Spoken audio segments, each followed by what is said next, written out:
ناظرین السلام علیکم۔ مہدی کاظمی پھر سے حاضر ہیں نیو یارک سے اولیاء کاؤنسل آف نارتھ امریکہ کی تفسیر سیریز کے ساتھ۔ مولانا محمد الدین صاحب آج ہمارے ساتھ موجود ہیں۔ ان کے تعارف کا کیونکہ یہ محتاج نہیں ہے بالکل، اور ہم آج سورہ نجم کی تفسیر سے شروع کریں گے کیونکہ یہ طویل ہے اور اس کے 3 ایپیسوڈ ہوں گے، تو آج پہلا ہے۔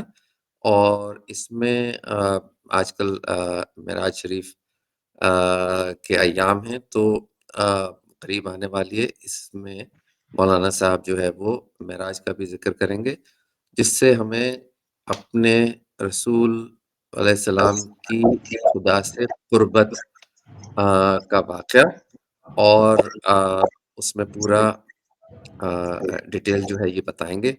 مولانا صاحب شروع کیجئے۔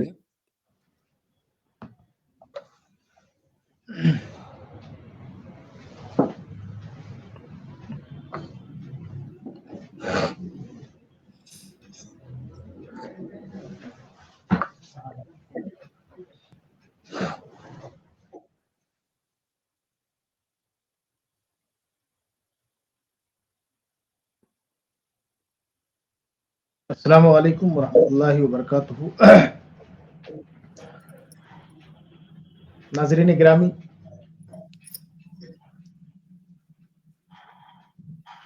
ہم سلسلے وار پروگرام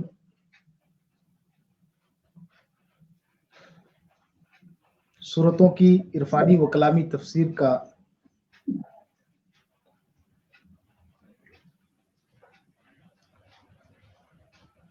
پروگرام آپ کی پیش خدمت کر رہے ہیں، اور آج کا جو عنوان ہے وہ سورہ نجم ہے۔ سورہ نجم، یہ اس کا مختصر سا تعارف یہ ہے کہ یہ سورہ مکی ہے، مکہ مکرمہ میں نازل ہوئی۔ اس میں کل 3 رکوع اور 62 آیتیں، یعنی ایک چھوٹی چھوٹی آیتوں پر مشتمل 62 آیتیں۔ نجم کا جو معنی ہوتا ہے وہ عربی زبان کے اندر ستارے کو نجم کہتے ہیں، اور ایک معنی یہ بھی ہے کہ ایک مخصوص ستارے کا نام نجم ہے۔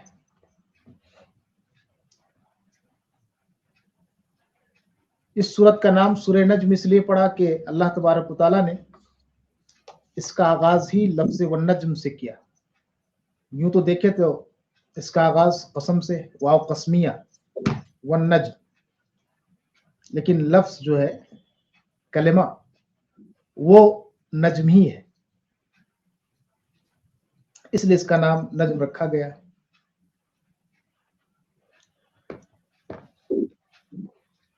اس صورت میں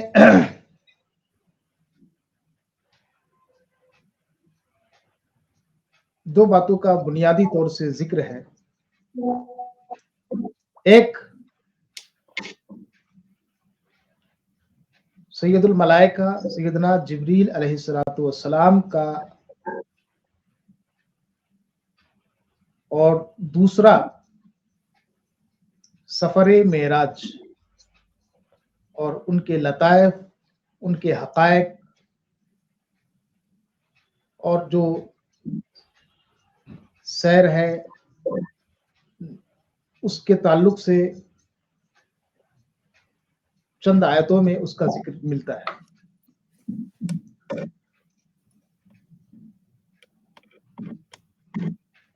سب سے پہلے اس کا جو آغاز ہوتا ہے تو وہ رسول اللہ صلی اللہ علیہ وسلم کی شان اور آپ کے مقام اور مرتبے کو بیان کرتے ہوئے پھر اس کے بعد جناب جبریل امین علیہ السلام کا تذکرہ ہے، جس کو رسول اللہ صلی اللہ علیہ وسلم نے حیات ملکوتی میں دیکھا، یعنی ان کی جو اصلی شکل ہے اس میں دیکھا، اس کا ذکر ملتا ہے۔ اور پھر اس کے بعد معراج کے تعلق سے کچھ باتیں ہیں۔ میں आज की इस मजलिस में चंद आयतें पढ़ता हूं और उसका आसान सा तर्जुमा पेश करता हूं, फिर उसके बाद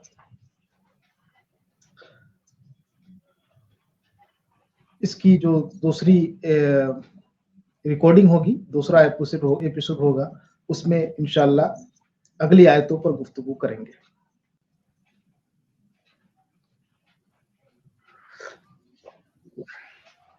बिस्मिल्लाहिर्रहमानिर्रहीम।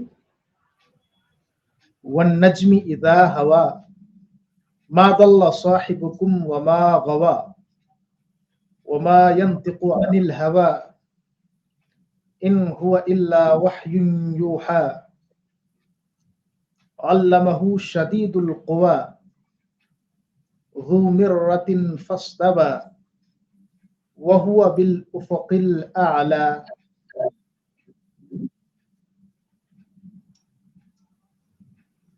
नाज़रीन, इसके बाद वाली आयत को हम अगली मजलिस में जिक्र करेंगे। आज की गुफ्तगू के लिए इतनी ही आयतों पर इक्तफा करते हैं। हमने कुल 7 आयतों की तिलावत की।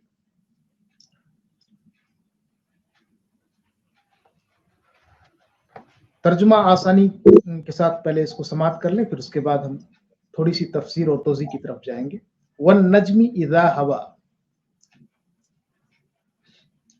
नज्म का माना आपने सुना कि सितारा या मखसूस सितारा का नाम ये भी है। वाव इस पर कसम का है। वन नज्म कसम है सितारे की।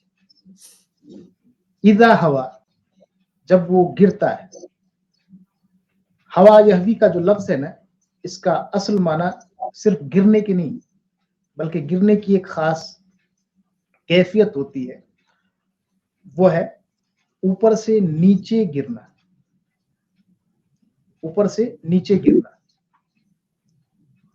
जैसे सितारे जब टूटते हैं तो वो ऊपर से नीचे गिरते हुए नजर आते हैं। उस गिरने की कैफियत को या उस मंजर को हवा का लफ्ज बयान करता है। हवा यह भी ऊपर से नीचे गिरना, डाउनफॉल। यहाँ उससे मुराद सितारों का उफुक है, यानी जिन उफुक पर सितारे नमूदार होते हैं, हमें दिखते हैं यहाँ से, आसमानी उफुक। तो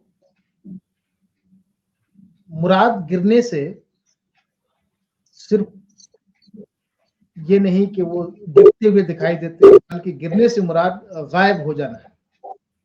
जाहिर सी बात है कि सितारे दिन में तो नजर नहीं आएंगे, शायद ही नजर आ जाए। सितारों का दिन में नजर आना एक मुहावरा है, ये मुहाल में से।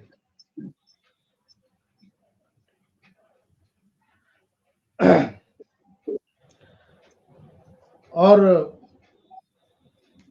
इसके गिरने की कसम है सितारे की जब वो गिरता है। इसमें तो साइंटिफिक एतबार से देखा जाए तो गिरने की बहुत सारी ताबीरात हैं। सितारा का गिरना कैसे पाया जाता है, तो इसके बहुत सारे मतालिब और मानी बयान किए गए।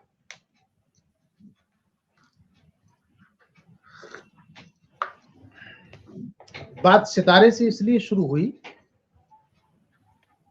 जो हिकमत है, चूंकि बुलंदी और मेराज का भी जिक्र आगे आ रहा है, तो सितारा बुलंदी पर होता है। हमारी जमीन से करोड़ों मील की मसाफत जो हमारी ऊपर की तरफ जाती है, वो वहां पे वाक़ होता है।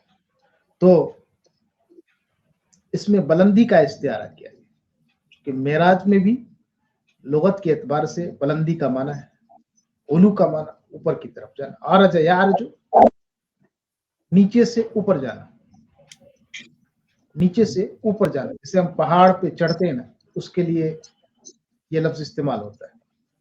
पहाड़ पे जब चढ़ते हैं तो नीचे से ऊपर की तरफ।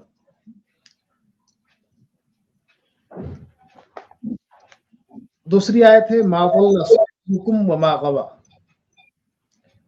ए लोगों, तुम्हारे ये दोस्त साथी, साहिब का माना तो साथी होता है, मुराद ज़ाते रिसालत मआब सल्लल्लाहु अलैहि वसल्लम, ये जो है साहब तुम्हारे, ये कभी अपने रास्ते से भटकते नहीं और कभी बहकते नहीं। ये सही सही तर्जुमा, न कभी भटके न कभी बहके, राह रास्त पर कायम रहे, दीन हक पर कायम रहे, किसी चीज ने इनको डगमगाया नहीं।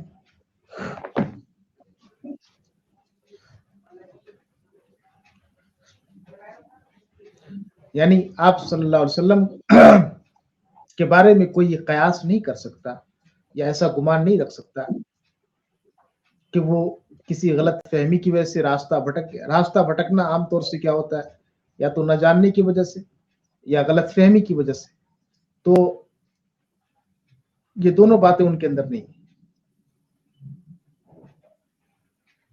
वो गलत रास्ते करेंगे ही नहीं, क्योंकि उन्हें सब पता है, सब इल्म है, क्या सही है क्या गलत है। अल्लाह तबारक व तआला ने सब आप पर वही नाजिल फरमा दी और आपके सीने को अपने इल्म से मुनव्वर कर दिया। वमा यंतिकु अनिल हवा, ये जो कुछ भी कह रहे हैं ये अपनी ख्वाहिश से नहीं। हवा, यहाँ पर हवा का माना ख्वाहिश नफ्स, जो इंसान की तबीयत और इंसान के अंदर जो बशरी ख्वाहिशात है उसको भी हवा से ताबीर करते हैं। ये जो कुछ भी कहते हैं या कह रहे हैं ये अपनी ख्वाहिश से नहीं, इसमें इनके ख्वाहिश या अपने नफ्स की मर्जी का बिल्कुल दखल है। यानी ज़ाते रिसालत मआब सल्लल्लाहु अलैहि वसल्लम के बारे में फरमाया कि ये जो कुछ भी बोलते हैं इसके बारे में गुमान नहीं करना कि ये अपनी मर्जी या अपनी ख्वाहिश अपनी तबीयत से बोलते हैं। इन हुआ इल्ला वह्युन यूहा, ये तो सिर्फ वही इलाही है जो उनकी तरफ की जाती है। यानी जो अल्लाह की तरफ से पैगाम आता है वही की सूरत में, यानी अल्लाह जो कुछ बोलने को फरमाता है बस वही बोलते हैं, अपनी तबीयत और अपनी मर्जी की बोली बिल्कुल नहीं बोलते। इसलिए आपका कलाम हुज्जत है दीन में। कोई पूछे कि नबी का कौल, नबी का कलाम, नबी की तकरीर ये हुज्जत कैसे है? इसलिए कि कुरान प्रूफ कर रहा है, ये आयत प्रूफ कर रही है, वमा यंतिकु अनिल हवा इन हुआ वह्युन इल्ला यूहा, जो कुछ भी बोलते हैं अपनी मर्जी से बोलते नहीं, इसमें इनकी ख्वाहिश का दखल हो, इनकी तबीयत का दखल हो, ऐसा है ही नहीं। सिवाय वही इलाही के कुछ बोलते नहीं, यानी जो कुछ अल्लाह बुलवाना चाहता है बस वही आप बोलते हैं। इसलिए ये दीन में हुज्जत है। इसलिए हमारे दीन की एसास है कौल रसूल सल्लल्लाहु अलैहि वसल्लम, कलाम रसूल सल्लल्लाहु अलैहि वसल्लम।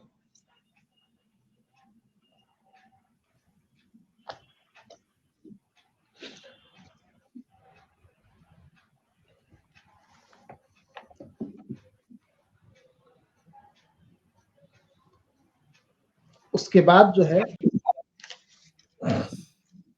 तीसरी आयत है, आयत नंबर 5, नहीं 5, अल्लमहु शदीदुल क़ुवा,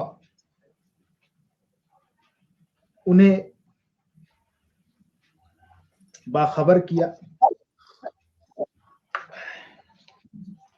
तालीम दी, उन्हें बताया उसने जो बहुत जबरदस्त कुव्वत वाला है।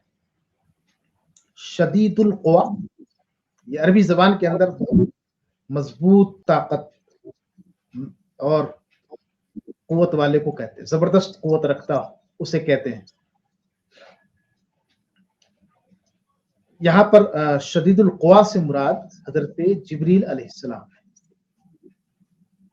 यानी आका अलैहिस्सलातु वस्सलाम को ये कुरान حضرت سیدنا جبریل علیہ السلام نے لا کر کے دیا اور آپ کے قلب اطہر پر نازل فرمایا، یہ مراد ہے۔ اور ان کی شان کیا ہے؟ تو اللہ نے نام نہیں لیا یا فرشتہ نہیں کہا، اس کی صفت بیان کی اللہ۔ دیکھیں ملائکہ کے بارے میں جو ہے کچھ باتیں ہمارے یہاں خاص طور سے جو اولیاء کرام یا کرامات وغیرہ سے زیادہ ایمان اور یقین رکھتے ہیں، ملائکہ کو کبھی کبھی بہت کمزور بنا دیتے ہیں۔ یعنی کچھ واقعات ایسے ہوتے ہیں کہ لگتا ہے کہ فرشتوں کی کوئی بہت زیادہ حیثیت نہیں۔ دیکھیے قرآن فرما رہا ہے، پہلے بات تو یہ کہ آپ فرشتوں پر ایمان لاتے ہیں تو ایسے ایمان لائیے جیسا اللہ نے کہا، اپنے قیاس اور اپنے خیال سے نہیں۔ فرشتوں پر ایمان لانا ہمارے ایمان کا حصہ ہے، جز ہے، لیکن ایمان کیسے رکھیں کہ اسے معمولی نہ لے، ہلکا نہ لے۔ اللہ نے دیکھیے شدید القوا، بہت زبردست طاقت والا، اس کا عربی میں یہی ترجمہ ہو، بہت زبردست طاقت رکھنے والا۔ یہ حضرت جبریل کی صفت بیان کی اللہ نے، تو اسے کمزور کر دیتے ہیں کہیں پہ۔ یہ بھی ایک کجی ہے عقیدے کے اندر کہ بعض معاملات میں ہم ان کے مقام اور ان کے مرتبے کا لحاظ نہیں کر پاتے۔ اللہ رب العزت نے شدید القوا فرمایا ہے، اس پر ایمان رکھنا چاہیے کہ انہیں یہ قوت حاصل ہے، بلا شبہ زبردست طاقت رکھنے والے، بلا شبہ زبردست قوت کے مالک ہیں، اللہ نے دیا ہے۔ ذو مرۃ، پھر ایک اور صفت بیان، ذو مرۃ فاستوى۔ ذو مرہ کا معنی ہو گیا بڑا زور آور، ذو مرہ بڑا زور والا، یعنی اسی لفظ کا شدید القوا کا ایک طرح سے اس نے بیان اور اس میں تاکید پیدا کر دی،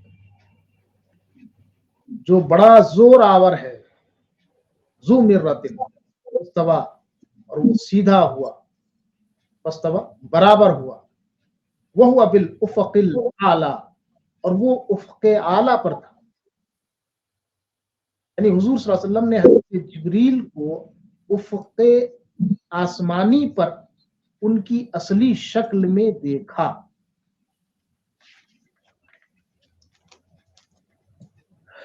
اب ان آیتوں کی طرف چلتے ہیں، تھوڑی سی ان کی وضاحت ہو جائے۔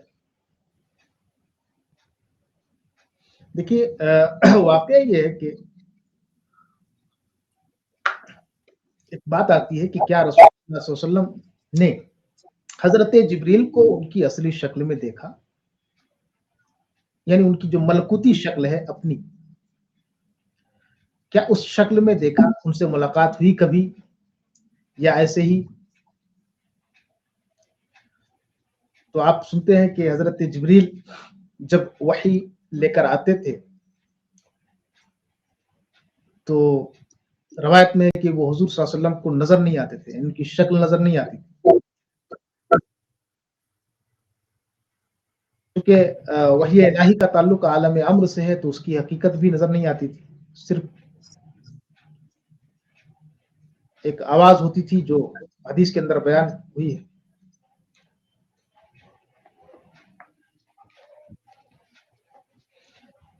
جبریل علیہ السلام کا کبھی کبھی آپ کے پاس انسانی شکل میں آنے کی روایت بھی ملتی ہے۔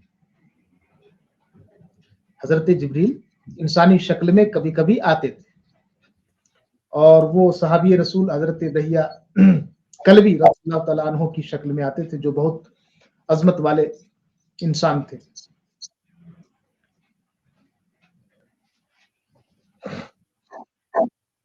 جیسا کہ ایک حدیث ہے کہ وہ ایک مکالمہ ہوا رسول اللہ صلی اللہ علیہ وسلم کے ساتھ. حضرت جبریل آئے اور کچھ سوالات کی ایمان کیا ہے, اسلام کیا ہے, احسان کیا ہے, قیامت کے بارے میں جو بنیادی سوالات تھے آپ نے پوچھے. جب وہ چلے گئے تو آپ نے فرمایا چلے جانے کے بعد صحابہ کرام سے کہ یہ جبریل تھے اور تمہیں تمہارا دین سکھانے کے لیے آئے تھے. یہ بڑی اہم حدیث ہے اور اتنی اہم حدیث ہے کہ اس کو ام السنہ بھی کہتے ہیں. اب یہ بات ہے کہ حضور نے جبریل علیہ السلام کو کیا اصلی شکل میں دیکھا کہ نہیں. یہ روایت میں آتا ہے کہ رسول اللہ صلی اللہ علیہ وسلم نے اصلی شکل میں حضرت جبریل کو 2 مرتبہ دیکھا ہے. حضرت جبریل علیہ السلام کو 2 مرتبہ اصلی شکل میں دیکھا. پہلی مرتبہ تو اس وقت جب آغاز نبوت کا زمانہ تھا اس وقت, اور یہ واقعہ فترت وحی کے نام سے جانا جاتا ہے. یعنی پہلی وحی آنے کے بعد جب وحی کا سلسلہ رک گیا تھا اور آپ بہت زیادہ رنج و غم میں تھے اس سلسلے کے رک جانے کی وجہ سے, تو ایک دن آپ غار حرا سے اتر رہے تھے تو آپ نے ایک آواز سنی, یا محمد. آپ نے ادھر ادھر دیکھا, کوئی نہیں. آپ نے سمجھا شاید مجھے دھوکا ہوا, لیکن دوسرے لمحے پھر وہی آواز سنائی دی, یا محمد. اس مرتبہ بھی آپ نے جب دیکھا تو کوئی نظر نہیں آ رہا, تو آپ کو کچھ خوف محسوس ہوا. تیسری مرتبہ جب آپ نے وہی آواز سنی تو آپ نے آسمان کی طرف دیکھا. اوپر دیکھنے سے آپ کو حضرت جبریل علیہ السلام اپنی اصلی ملکوتی شکل میں اس طرح نظر آئے کہ پورا افق آسمان, یعنی کہہ لیجیے کہ پورا آسمان بھرا ہوا تھا. اصلی شکل میں نظر آئی, پورا آسمان بھرا ہوا تھا ان کی اصلی شکل سے. اب یہ سمجھ لیجیے کہ حضرت جبریل کی اصلی شکل کس قدر عظیم اور باروب ہے. دوسری مرتبہ آپ نے حضرت جبریل علیہ السلام کو معراج کے موقع پر سدرۃ المنتہا کے قریب دیکھا, اصلی شکل. جب حضرت جبریل حضور صلی اللہ علیہ وسلم کو سفر معراج پر لے جانے کے لیے آئے تو وہ انسانی شکل میں تھے, اور آپ کے لیے جو سواری براق لے کر آئے. لیکن جب آپ 7ویں آسمان پر سدرۃ المنتہا کے پاس پہنچے تو وہاں حضرت جبریل اصلی ملکوتی شکل میں ظاہر ہو, اور اس مقام پر انہوں نے آگے جانے سے معذرت کرتے ہوئے کہا, اصلی شکل میں ظاہر ہونے کے بعد, کہ اگر میں یہاں سے آگے بڑھا تو میرے پر جل جائے, اگر یکسر منہ برتر پرم فروغ تجلا بسوزت پرم. یہ ایک بات ہے جو ان آیتوں کے اندر بیان کی گئی. وہ بالافق الاعلی, افق اعلی میں دیکھا آپ نے. تو کیا جبریل کو آپ نہیں دیکھ سکتے؟ اصلی شکل میں جو ملکوتی شکل تھی اس شکل کے اندر رسول اللہ صلی اللہ علیہ وسلم نے دیکھا, اور اس کا ذکر اس آیت کے اندر.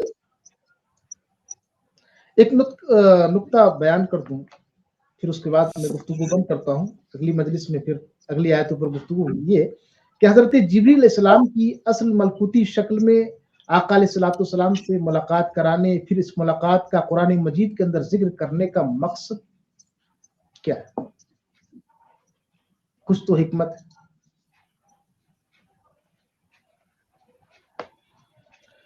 دراصل جو اس میں مقصد ہے اور حکمت ہے وہ تو اللہ ہی کو بہتر معلوم ہے, لیکن ایک جو اشارہ ہے لطائف میں سے کہہ لیجیے, جس کو بعض لوگوں نے بیان کیا اپنی تفسیر کے اندر, وہ یہ ہے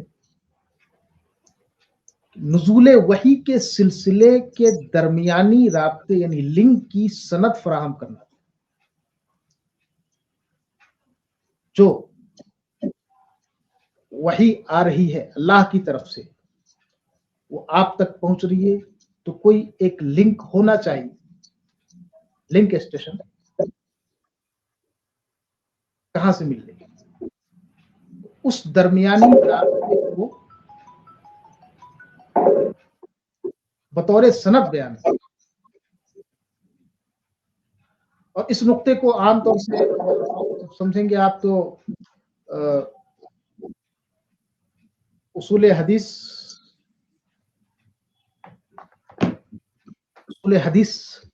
के हवाले से बहुत आराम से समझा जा सकता है। मुहद्दिसीन ने अहादीस की सेहत यानी ऑथेंटिसिटी के लिए कि हदीस की सेहत की तहकीक, उसके जो उसूल बयान किए, उसूल बनाए हैं, कवायद बनाए हैं, उसमें बुनियादी उसूल ये है कि जिस शख्स की किसी दूसरी शख्सियत से रवायत मनकूल है, यानी कोई रावी जो किसी से बयान कर रहा है, उसकी उस शख्सियत से अपने होश और शऊर की उम्र में मुलाकात होना जरूरी है, लिखा। और होश और शऊर की उम्र में, यानी ऐसी उम्र में भी नहीं कि पता चला कि उसे शऊर भी नहीं, कि वो बातों को समझ नहीं सकते, बातों को कैच नहीं कर सकते, और उस उम्र में मुलाकात तो उससे भी रवायत के अंदर ज़ोफ आ जाता है। होश और शऊर की उम्र में मुलाकात शर्त, ये उसूल हदीस की बुनियादी कायदे में से। अगर ऐसी मुलाकात साबित ना हो सके तो उसकी रवायत को काबिल कबूल नहीं समझी जाती।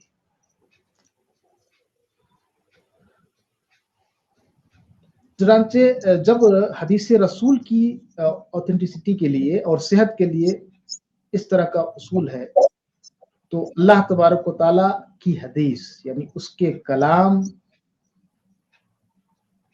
को अगर रवायतन देखा जाए तो उसके लिए भी कोई ना कुछ सनद होनी चाहिए। कुरान क्या है? ये अल्लाह का कलाम। अल्लाह से इसका उसका कलाम किसने सुना? आपने फला सुना, आपने फला सुना, फला सुना, उसने कहा सुना?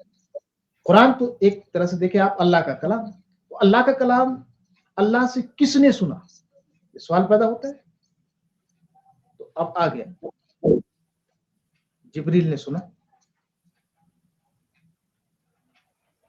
अब जिब्रील से किसने सुना? अब जिब्रील से हमारे आका ने सुना।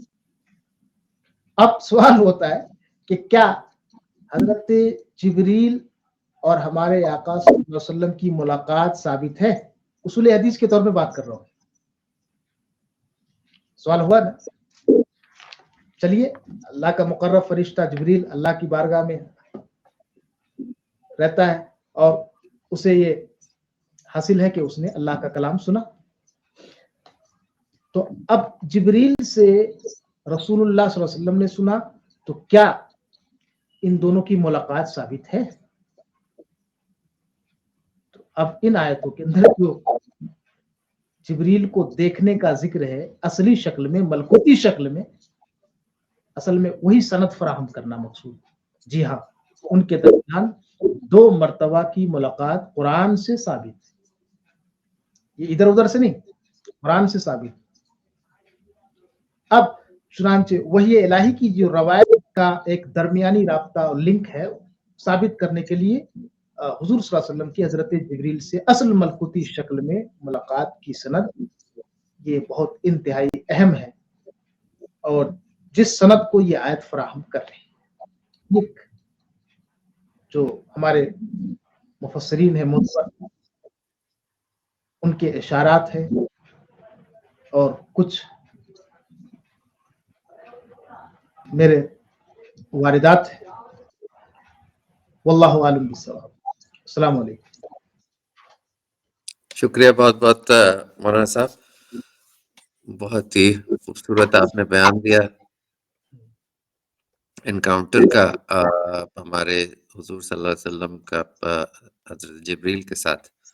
इंशाअल्लाह अगले इतवार को फिर हाज़िर होंगे एपिसोड 2 के साथ इसी सूरत में।